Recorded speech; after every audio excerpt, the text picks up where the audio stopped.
महानगरपालिका प्रभाग समिती कामोठामध्ये भूखंड क्रमांक 42 सेक्टर 25 इथे अनधिकृतपणे खोदकाम केलं होतं। तर ते खोदकाम केलं असल्याकारणाने त्याला पालिकेमार्फत त्यांना वेळेस नोटीस वगैरे देऊन ते खोदकाम थांबवण्यात आलं होतं। त्याच्यानंतर त्यांनी फुटपाथवर जे कॅबिन टाकली होती तर त्या संदर्भात त्यांना नोटीस देऊन ते कॅबिन पण पालिकेमार्फत तोडण्यात आलं होतं। आता त्यांनी खोदकाम केलं असल्याकारणाने आम्ही तहसील ऑफिसला आणि पोलीस स्टेशनला तसं कळवलं होतं की खोदकाम केलेलं आहे, त्याच्यावर आपल्यामार्फत व्यवस्थित कारवाई करण्यात यावी। पोलीस स्टेशनला आम्ही माहितीच तो पत्र दिलं होतं आणि तहसीलला आम्ही एक पत्र दिलं होतं त्या संदर्भात। तर आता आम्ही त्याच्यावर MRTP ॲक्टनुसार 1966 कलम अन्वये आम्ही त्याच्यावर गुन्हा दाखल करत आहोत आणि त्यासाठी याचे जन आंदोलन यांनी छेडलं होतं। तर आम्ही तो गुन्हा दाखल करतो। कधी दाखल होईल काय? आता माननीय सहाय्यक आयुक्त आमच्या यांनी ठाणेकर साहेबांनी पत्र दिलेलं आहे माझ्या नावाने।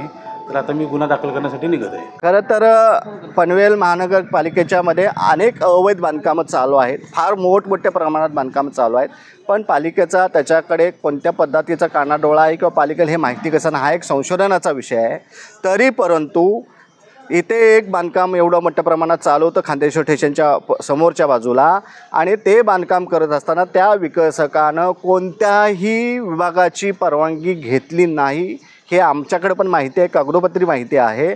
आणि ते बांधकाम करत असताना सार्वजनिक मालमत्तेला जसं की पालिकेने नुकतंच बांधलेला नवीन गटार, फुटपाथ आणि तिथला रस्ता ह्याचे नासधूस केली, त्याची तोडफोड केली, म्हणजे त्याचा थोडक्यात तिथे अतिक्रमण करण्याचाच विषय होता। तो रस्ता त्या बांधकामामध्ये घेऊ इच्छित होता का हे मला सांगता नाही येणार आहे।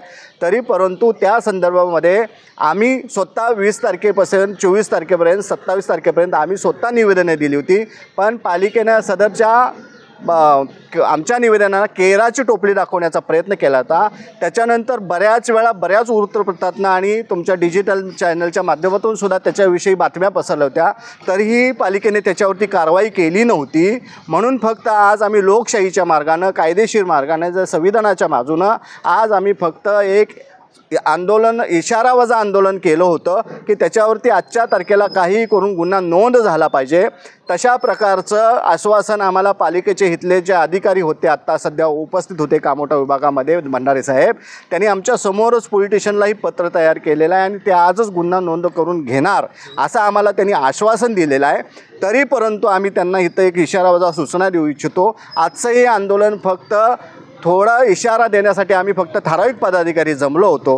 त्यांनी आताही जर गुन्हा नाही नोंद केला ना, आता जरी आमची फसवणूक करण्याचा प्रयत्न जर केला तर 6 जूनला शिवराज्याभिषेक दिनाचा कार्यक्रम झाल्यानंतर 7 जूनला ह्या पनवेल महानगरपालिका न भूतो न भविष्यते असा भला मोठा आंदोलन आम्ही इथे करू आणि ह्या पालिका अधिकाऱ्यांना त्या दिवशी आज जर गुन्हा नाही केला तर त्या दिवशी गुन्हा नोंद करण्यास भाग पाडू। आमची विनंती पालिकेला एवढीच आहे, बेकायदेशीर गोष्टी आहेत तुमच्या समोर घडत आहेत, अजूनही बरीचशी बांधकामं पनवेल महानगरपालिकेच्या हद्दीमध्ये आहेत, कामोठा शहरामध्ये आहेत, त्याची माहिती आम्हाला आहे, आम्ही ती पालिकेला पुरवलेलं आहे। आम्ही त्यांना त्याचा इशारा दिला आहे की तुम्ही ह्याही बांधकामावर कारवाई केली पाहिजे।